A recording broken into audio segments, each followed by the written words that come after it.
பத்திரிகை கண்டட்டும் நிகழ்ச்சியோட உங்கள் அனைவரையும் சந்திப்பதில் மகிழ்ச்சி. விடுந்திருக்கும் இன்றைய காலை பொழுதும் உங்கள் அனைவருக்கும் இனிய பொழுதாக அமைய வேண்டும் என எல்லோருக்கும் பொதுவான இறைவனை பிரார்த்தித்துக் கொள்கின்றோம். இன்றைய தினமும் கொழும்பில் வெளியாகிருக்கும் 3 மொழி பத்திரிகைகளின் விமர்சனம் கிடைக்க பெற்றுடன் அந்த வகையில் வீரகேசரி பத்திரிகை முதலாவதாக எடுத்துக்கொள்வோம். வீரகேசரி பத்திரிகையின் பிரதான தலைப்பு செய்தி இவ்வாறு அமைந்திருக்கிறது. 6 லட்சம் மக்கள் நீரின்றி கடும் தவிப்பு. நீர் தேக்கங்களில் தொடர்ந்தும் குறைவடைகிறது நீர்மட்டம். கிழக்கில் 6,401 குடும்பங்களைச் சேர்ந்த 3 லட்சம் பேர் நிற்கதி. வடக்கில் 51,266 குடும்பங்கள் பாதிப்பு என்றதாக இன்றைய வீரகேசரி பத்திரிகையின் பிரதான தலைப்பு செய்தி அமைந்திருக்கிறது. நாட்டில் நிலவும் வறட்சியுடன் கூடிய காலநிலை காரணமாக வடக்கு கிழக்கு உள்ளிட்ட 13 மாவட்டங்கள் முழுமையாக பாதிக்கப்பட்டுள்ளன. அது குறித்த தகவல்களை விரிவாக தந்திருக்கிறது இன்றைய வீரகேசரி பத்திரிகையின் பிரதான தலைப்பு செய்தி. வீரகேசரியில் வெளியாகிருக்கும் மற்றும் ஒரு செய்தி, நிறைவேற்ற முடியாத நிபந்தனைகளை அரசாங்கம் ஒருபோதும் ஏற்றுக்கொள்ளாது. GSP+ வரிசலுகையை பெற்றுக் கொள்வதற்காக ஏற்றுக்கொள்ள முடியாத நிபந்தனைகளை ஒருபோதும் அரசாங்கம் நிறைவேற்ற போவதில்லை என அரசாங்கம் அறிவித்துள்ளது. அது குறித்த தகவல்களை தாங்கி வந்திருக்கிறது அந்த செய்தி. வீரகேசரியில் வெளியாகிருக்கும் மற்றும் ஒரு செய்தி, நல்லிணக்கத்தை குழப்புவதற்கு அடிப்படைவாதிகள் பாரிய சதி. ஜனாதிபதி மைத்திரிபால சிறிசேன கூறுகின்றார் என்றதாக அந்த செய்தி அமைந்திருக்கிறது.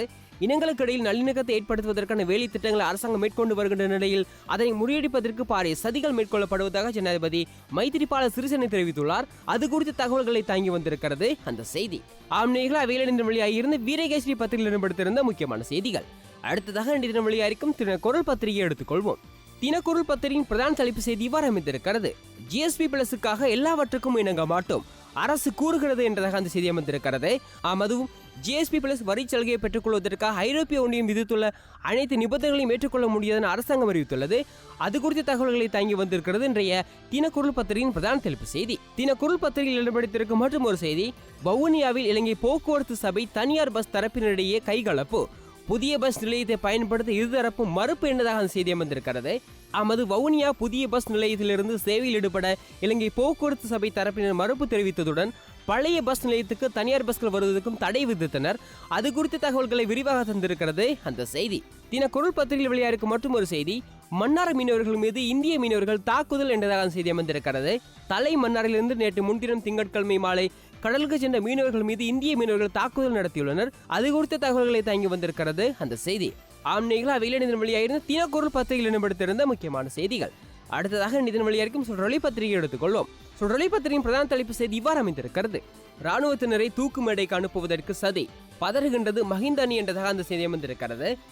புலம்பெயர் விடுதலை புலிகள் ஐரோப்பிய ஒன்றியத்தை பயன்படுத்தி ராணுவத்தினரை தூக்கு மேடைக்கு அனுப்பும் முயற்சியில் வெளிப்பாடு இலங்கை GSP+ வரிச்சலுகை கிடைப்பதற்கு காரணம் என முன்னாள் வெளிவிவகார அமைச்சர் ஜிஎல் பீரிஸ் தெரிவித்துள்ளார். அது குறித்த தகவல்களை தாங்கி வந்திருக்கிறது இன்றைய சுடரொலி பத்திரிகையின் பிரதான தலைப்பு செய்தி. சுடரொலியில் வெளியாகிருக்கும் மற்றும் ஒரு செய்தி, எல்லை நிர்ணய குழு அறிக்கை பைசரிடம் நேற்று கையளிப்பு. இம்மாத இறுதியில் தேர்தல் அறிவிப்பு என்பதாக செய்தி வந்திருக்கிறது. உள்ளாட்சி சபைகளின் எல்லை நிர்ணயம் தொடர்பான அறிக்கை உள்ளாட்சி மற்றும் மாகாண சபைகள் அமைச்சர் ஃபைசல் முஸ்தபா நேற்றைய தினம் கையளிக்கப்பட்டது. அது குறித்த தகவல்களை விரிவாக தந்திருக்கிறது அந்த செய்தி.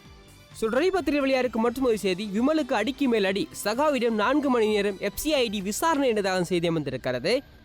விமல் வீரவன்சனின் கட்சி உறுப்பினரான பத்ம உதயசாந்தவிடம் போலீஸ் நிதி மோசடி விசாரணை பிரிவு நேற்றைய தினம் 4 மணித்தளங்கள் விசாரணைகளை முன்னெடுத்தனர். அது குறித்த தகவல்களை தாங்கி வந்திருக்கிறது அந்த செய்தி.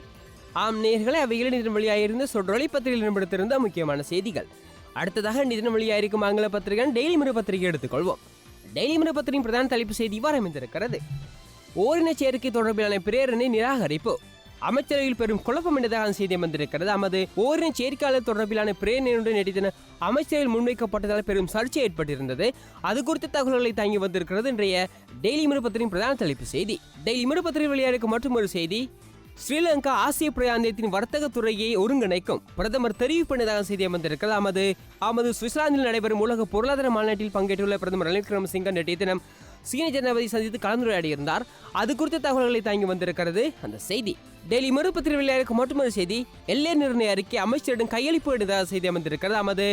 உள்ளாட்சி சபைகளின் எல்லை நிர்ணயம் தொடர்பில் அறிக்கை நேற்றைய தினம் அமைச்சர் ஃபைசல் முஸ்தபாவிடம் கையளிக்கப்பட்டது. அது குறித்த தகவல்களை தாங்கி வந்திருக்கிறது அந்த செய்தி. நேயர்கள் அவையில் நிதினம் வெளியாகியிருந்த டெய்லி மிரர் பத்திரிகையில் இடம்பெடுத்திருந்த முக்கியமான செய்திகள்.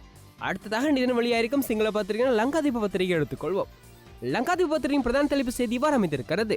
ஓரின சேர்க்கை தொடர்பிலான பிரேரணை நிராகரிப்பு, அமைச்சரவையில் குழப்பம் என்றதாக செய்தி வந்திருக்கிறது. நேற்றைய தினம் ஓரின சேர்க்கை தொடர்பிலான அமைச்சரவை பத்திரம் ஒன்று அமைச்சர்கள் சமர்ப்பிக்கப்பட்டதால் பெரும் குழப்பம் ஏற்பட்டிருந்தது. அது குறித்த தகவல்களை தாங்கி வந்திருக்கிறது இன்றைய லங்காதீப பத்திரிகையின் பிரதான தலைப்பு செய்தி.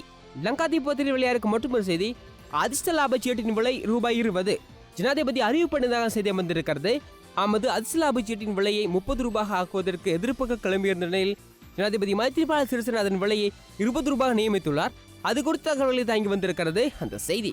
ஆம் நேர்களை அவைகளின் வெளியாயிருந்த லங்காதீப் பத்திரிகையில் இடம்பெடுத்திருந்த முக்கியமான செய்திகள். நடந்த நிலை இதுவரை கொழும்பில் வெளியாகியிருந்த 3 மொழி பத்திரிகைகளின் செய்திகளை வழங்கிய பத்திரிகை கண்ணோட்டம் நிகழ்ச்சி நிறைவு பெறுகிறது. மற்றும் ஒரு பத்திரிகை கண்ணோட்டம் நிகழ்ச்சியில் சந்திக்கும் வரை நன்றி கூறி விடைபெற்றுக் கொள்கின்றோம். நன்றி, வணக்கம்.